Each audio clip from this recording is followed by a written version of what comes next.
নমস্কাৰ সকলোকে স্বাগতম জনালো আমাৰ ইউটিউব চেনেল কুইজৰ পৃথিৱীলৈ। আজি মই ধন্তি আপোনালোকৰ মাজলৈ লৈ আহিছো অন্য এটা ভিডিঅ'। আহক তেনেহ'লে ভিডিঅ'টোৰ মাজলৈ আগবাঢ়ো।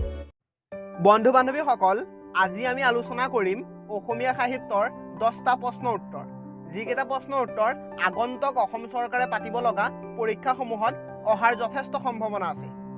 আৰু যদি ভিডিঅ'টো চাই ভাল লাগে লাইক এটা কৰিব, লগতে চেনেলটো ছাবস্ক্ৰাইব কৰি ল'বলৈ একেবাৰে নাপাহৰিব।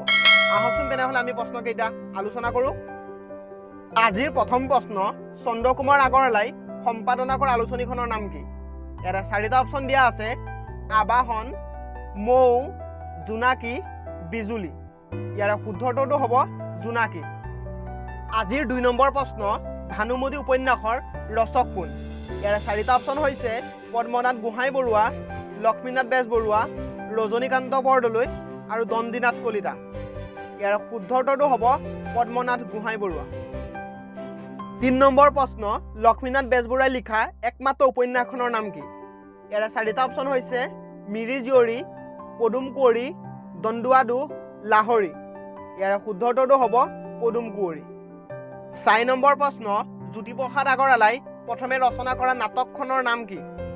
ইয়াৰে 4টা অপশ্যন হৈছে ৰূপালীম, খনিকৰ, সুনীত কুঁৱৰী, লভিতা।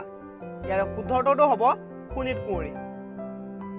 5 নম্বৰ প্ৰশ্ন, তলৰ কোনটো বীৰেন্দ্ৰ কুমাৰ ভট্টাচাৰ্যৰ এটা উল্লেখযোগ্য কবিতা? ইয়াৰে 4টা অপশ্যন হৈছে পথাৰ, পলহ, নদী, বিষ্ণুৰাভা এতিয়া কিমান ৰাতি। ইয়াৰে শুদ্ধ উত্তৰটো হ'ব বিষ্ণুৰাভা এতিয়া কিমান ৰাতি। 6 নম্বৰ প্ৰশ্ন, তলৰ কোনখন জ্যোতিপ্ৰসাদ আগৰৱালাৰ অসম্পূৰ্ণ নাটক? ইয়াৰে 4টা অপশ্যন হৈছে লভিতা, কনকলতা, ৰূপালীম, কাৰেঙৰ লিগিৰি। ইয়াৰে শুদ্ধ উত্তৰটো হ'ব কনকলতা।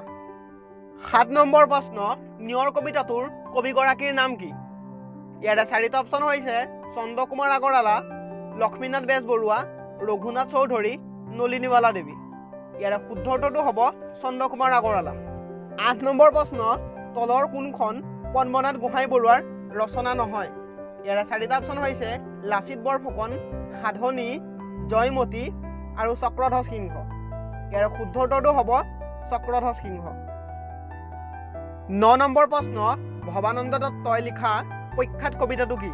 ইয়াৰে 4টা অপশ্যন দিয়া আছে কুকুৰ, কয়লা, বান্দৰ, ৰাজপথ। ইয়াৰে শুদ্ধ উত্তৰটো হ'ব ৰাজপথ। আজিৰ 10 তথা অন্তিমটো প্ৰশ্ন হৈছে পদ্মনাথ গোহাঁই বৰুৱাই ৰচনা কৰা অন্তিমখন নাটকৰ নাম কি আছিল? ইয়াৰে 4টা অপশ্যন হৈছে মহৰী, নুমল, বানৰজা, তেতুন তামুলী। ইয়াৰে শুদ্ধ উত্তৰটো হ'ব বানৰজা। আজিৰ প্ৰশ্নকেইটা কেনে লাগিল কমেণ্ট কৰি জনাব, লগতে আপোনালোকৰ বন্ধুবৰ্গৰ মাজত ভিডিঅ'টো শ্বেয়াৰ কৰি দিব। আকৌ নতুন এটা ভিডিঅ' লগ পোৱাৰ আশাৰে আজিলৈ ধন্যবাদ।